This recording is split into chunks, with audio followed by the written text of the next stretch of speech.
Welcome to Hochoka Podcast. Is it reading, writing, and arithmetic? What about STEM? What's your recipe for educational success? Today we're talking to two guys who have a dog in the fight, and they've got something to say about art. Hello, Midaki AP. Welcome to Hochoka here at St. Joseph's Indian Schools campus. I'm today's Hochoka host, Scott Wooster. I'm joined today by Dave Meyer II, St. Joseph's Indian Schools art teacher, who also spent 6 years as the collections curator at Lakota Museum, and Mark Zimmerman, well-known South Dakota artist and an established writer. When we learned that Mark was coming to town, we jumped at the chance to have a couple of conversations with him. Today, our conversation flows from the Visiting Artist program that is part of art education at St. Joe's. Our next conversation will delve more deeply into why art is vital to holistic education. Mark and Dave, great to have you here. It is great to be here. Yeah, likewise. Thanks for having us. Absolutely. So I'm gonna take a step back and just kind of set the table here a little bit. I said in the header, Dave, you are the art teacher. Mm-hmm. You also were the art teacher. You stepped away for a little bit to go to Lakota Museum for a while. Yep. But while you were art teacher here and through the Art in Schools programs, Mark was here as a part of that, came to visit us. Can you just talk about that a little bit, how we got him here and now and before? Yeah. Just give us a sketch of how Mark got into this chair here. All right. So when I first started working at St. Joe's as the art teacher, right away I got to learn a little bit about the Artists in Schools and Communities program. And I took that as a way to teach me as well, mm-hmm. so then I could pass that knowledge on to the students. Mm-hmm. So that first year I picked all things that I didn't know very much how to do. And Mark did this awesome, 4-foot by 16-foot mural. I didn't know, I didn't have a sense of how long these things take. So in retrospect, I asked him to do a lot in a short period of time. Yeah. Yep. And it turned out so beautiful. Yeah. So then now, here we are, however many years later, now that piece we have in the museum for a show we're doing right now about education, and it features all Artists in Schools and Communities projects for the last several years. Okay. And so, Mark, let's talk to you a little bit. Let our audience get to know you. How'd you become an artist? What's your story? What is your story? I could not be an artist, I think. I had tremendous opportunities as a young boy, and then on through high school.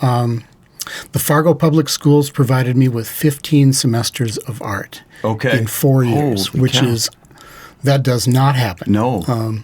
And then I was afraid to try it. I couldn't see a path. Yep. I just came this close to wasting all that opportunity. Yeah.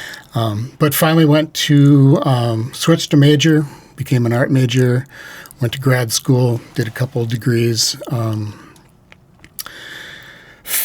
met and fell in love with my wife, who is a visiting artist in South Dakota. Met her because she was visiting at a place where I was the director. Okay. And moved to the Black Hills. Have lived there since. And actually, Dave doesn't know it. One of my first residencies was here at St. Joe. I didn't know much. Okay. He was going to try to learn from me. So yeah. Yeah, you're right. I didn't know it. Yeah, I was probably second or third year on the roster at that point in the mid to late '90s. So No, it was 08. So yeah, I'd been there about a decade. Okay. Really. Yep. So not still wet behind the ears. Right. Yeah. What made you know that you could take art? You had all that education when you were a kid. How did you finally get that aha moment where you knew that this was something that you could do and earn a living? Well, that remains to be seen. Right. But it's been working for decades, so I am making a living at it. Right. I teach as a visiting artist. Yeah. I sell my work, and together, here I am. I'm still alive. It's a good thing. Yeah. I was thinking the moment it crystallized for me was in grad school. The chair of the program, as his welcome to school, said, if any of you think you have another choice in life, you should leave now. Yeah, right. And we all went, no, we got no other choice. Yeah. So that's why I'm an artist. Yeah. I have no choice. That and, that and... a lot of passion. That, I think, comes with it. Yeah, for sure. Yeah, it's inherent in what you do, and I think, Dave, you'd speak to that too. I mean, you probably had the same questions that came into your head when you were searching that out. Yeah, absolutely. Yeah. A lot of my story, as far as coming up as an artist, is similar to Mark's. I don't know if you want all of this, but I was a music major for several years, and then music was stressing me out because it didn't feel like the creative outlet for me, and I was taking art classes to feel good. Yeah. And then I realized, this feels good. Keep taking these classes. Yeah. But yeah, art's always been just part of how I sort through my thoughts and my emotions. Yeah. And it kind of like you said also, it just has to be. I feel like I don't have a choice in the matter. Yeah. If I take a few days and I'm not creative, I feel it physically. It's just something's off. Yeah. But yeah. And I can see that too. I've known you for a long time. In fact, the music piece of it, you were the drummer. I was the bass player in a band. So we played for years and years, 10, 15 years that we were together. And I look at you, Dave, and I can't imagine you without art. And for me, it's your identity. And I know that that's tied into who you are. And I would assume it's much the same for you too, Mark. It's just who you are. Yeah, I get up in the morning and that's what I'm thinking about. Yeah. And for me, lately it's been get up and write. Okay. And wander into the studio a little bit later in the day. So, but I can't separate writing from painting, from drawing, from teaching. It's all one. A lot of what I know about your art is that it's about place, a sense of place, and specifically about the landscape of northern high plains. The piece you did with our students is, I think, very much a landscape piece, correct? Oh, yeah. So can you just talk to us specifically about that mural, please? Yeah, so I can remember how it started. It started with Trickster Tales. Okay. And I just read a collection of Trickster Tales to the kids, and their instruction was to draw whatever came to mind. And if it didn't follow the Trickster Tale, fine. If it did, fine. Mm-hmm. And then I took their drawings, and if someone had 3 or 4 really nice pieces in a drawing or two, I picked one because I wanted to include as many kids as possible. Yeah. Then I put them together. I think I snapped some chalk lines on the mural, and those were my sort of underlying geometry, the golden geometry that kind of is hiding in that mural. Okay. And then I just started laying stuff in that I liked.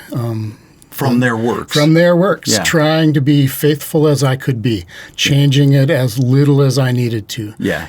Sometimes you got to squeeze it in between another drawing, but make it so they know it's theirs. Yeah. And then let them paint it. I just initially asked them what they wanted to paint and what color. Yeah. And I handed them the color, and I probably modeled how to paint something, but they were on their own for the first day or two. Then we started making some decisions about, okay, we can't have 3 red things in a row. So what are we going to change? We changed the middle one. We only have to change one thing. Let's maybe do that. It's Thursday. Yeah, yeah, right. And took their work and at one point kind of outlined it to kind of firm it up. But they continued to paint. It's their work. It's their painting. I just saw it for the first time in years, and man, I'm proud of them. Yeah. I think I was proud of them then, and I'm proud of them still. So it's great. And you had how long to do the whole piece? A week. A week. And our audience can see this on the screen, so they're getting an idea of what that might look like. But of course, say how big it was again. It's what? 4 by 16. And it's down the first. It's in the middle floor, right? Yep. Of the stairwell that everybody uses every day. Every kid since you worked with those kids, every single kid and staff, for that matter, walk by this painting, and it's in great shape. Yeah, you guys are great. You guys are good. Well, it's a testament to how great the artwork is, and how much the kids, how important it was to them. I mean, there's other things on the wall that don't maybe last as well. So that's pretty awesome. Yeah. Reaching out to our alumni is a big thing here too. Having them in the school, and I love the idea of kids that were here when you did that, being able to walk by it and point to little parts they might have worked on. Oh, I'm sure they know what they did. Yeah, I bet they do. Not just what they drew, but what they painted. Yeah, because they didn't paint their own. They were. Yeah. Okay. You're painting sky. You're painting ground. You're painting somebody else's drawing. Yeah. Because everything got 3, 4, 5 coats of paint. Okay. So we had Mark here. You guys got to work together for a week, and you definitely benefit as artists and as teachers, I would assume, from getting to know each other's works and just from those discussions that go on. You don't run into a lot of artists in Chamberlain, so you don't get to have those conversations, or in Nemo for that matter, I would think. So it's like-minded people, the creative juices get flowing. So you've had a lot of visiting artists through the same program come through. Can you talk about a few that were influential besides Mark that have been here? Well, it's interesting because some of the ones that were most influential were all the very first ones. Okay. Yeah. Because of that approach I took, that I wanted to teach kids how to work with clay. Yeah. So Randall Blaze was one of my visiting artists. And I'd never woven before. So Greta Bodegard, who the chapel, the piece in the chapel is by her. Okay. So it was these things that the artists were gracious enough to teach me. Yeah. And I was, in a humble space to learn, like eager to learn too, not trying to be something I wasn't. Yeah. And throughout all the residencies, inevitably I learned something, and I think that's also part of why hosting them is important, because the kids see my genuine curiosity and excitement, and so, oh gosh, there's 2 adults that think this is all right. Let's try this out. Yeah. So anyway, I learned a lot from all of them. Yeah, it fuels your fire, so hopefully it's going to fuel their fire. So what I'm curious about, I know it gets you charged, and it should get the kids charged. What's your feeling about how it's worked out? Has it been good for the kids? What's the benefit? For sure it's been good for them. And you see the students kind of rise to the occasion. Like the Visiting Artist Program really challenges the students. There's one of the memories that comes to mind is a young man who was really had a lot of energy. I'll put it that way. Didn't necessarily like to be in his chair. Sometimes would get into some kind of trouble. Yeah. And for this residency, we were doing linoleum cuts. Okay. Which are pretty famous for even cutting adults. Like people are always getting hurt doing that. Yeah. And so we were questioning, is this age group too young? But we really emphasized, we're giving you guys a cool opportunity to do something that not everyone gets the chance to do. So you have to do it correctly. Yeah. And elementary school student. What age? Okay. I want to say maybe he was 3rd grade at the time. Yeah. But with a sharp instrument. And what could he totally rose. I mean, he was like so focused and so proud to be, you're going to give me this sharp thing. Yeah. And that's an actual story, but it's kind of a metaphor too, because that's how a lot of the students interact with the visiting artist. Is they realize they're being given an opportunity and being treated like the young adults they are, like the experts that they are. Yeah. And it helps them with their creativity and their confidence. Yeah, so something different is happening here in the classroom. It's just not the day-to-day interactions that we kind of settle into. Mm-hmm. It's a different thing. You're a game changer, Mark. That's awesome. That's awesome. Back to you. Tell us a little bit about your career today. You're still a visiting artist. Still a visiting artist, over 25 years now. Okay. So getting a little long in the tooth, maybe. Yeah. But it doesn't get old. It doesn't. I just came from a residency where, there were tears when I left, and they weren't all other people's. And so, after 25 years, if it's still getting to you, getting to me, and then it touches other people too. Yeah. And it's a powerful thing. And it's art that's the powerful thing. I mean, I am a conduit, a vehicle. Yeah. I cannot take credit for what art can do in people's lives. Right. And it's a powerful thing. You can watch it. You watch a kid's eyes light up when they have an aha moment, and man, I don't know. That's still a thrill for me too. Yeah. And that's great. Yeah. That's great stuff. So you go to hospitals, you go to schools, you sell your own pieces in galleries? I work in hospitals, schools. I work a lot at an art center for adults in Rapid City. Okay. And I sell my own work. We have a gallery in our barn near Nemo. Yeah. We are open happily by appointment. Okay. There's no sense in waiting for people to drop in at the end of a dead-end road. Right. Yeah.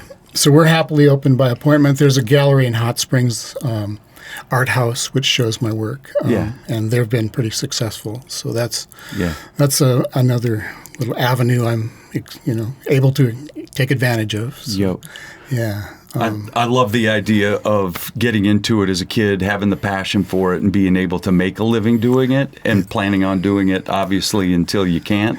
When I retire, I'm going to paint more. Yeah, exactly. Yeah, that's just it. Yeah, I love that. And you are probably too, Dave. Yeah, that's right. So you mentioned your wife is also an artist and a visiting artist? Mm-hmm. She's done it for 40 years. Okay. Wow. Yeah. Wow. Yeah. And so I assume when you're talking about selling from your barn and other galleries, is she doing those things as well? She sells her drawings and block prints, relief block prints. So those sharp objects. Yeah. But it's been a while since she gouged herself, I think. Yeah. But so we sell our work there together, and she has just got a governor's award for outstanding service in the arts education. Okay. So it's a biennial award. She's, I think, done 600 weeks of residencies in South Dakota. Okay. Okay. And she's I'll tell you a quick story. Yeah, please. So twice I've had teachers at the end of a residency of mine say to me, you were great. The kids loved this. They learned a lot. But last year when Mary was here, she was better. Really? And I've just said, I know. Yeah, I know. Yeah. There's no doubt about that. She's the best. I call every kid Scooter because no kid minds being called Scooter. Yeah. She knows their name by Wednesday. Yeah. That means a lot to them, doesn't it? That's next level. Yeah, it is. Yeah. Well, good for her. Dave, my friend, my bandmate for so many years, thanks for coming on the show and just sharing a little bit about what you do and sharing your visiting artist with us, too. It's been nice. And Mark, great to have you. We'll keep the conversation up. Appreciate it. All right. And to our audience here, it's Ho-Chokeh at the center of St. Joseph's Indian Schools campus. We thank you for joining us today, where we talk about issues that are central to Native American education. Until next time, stay centered.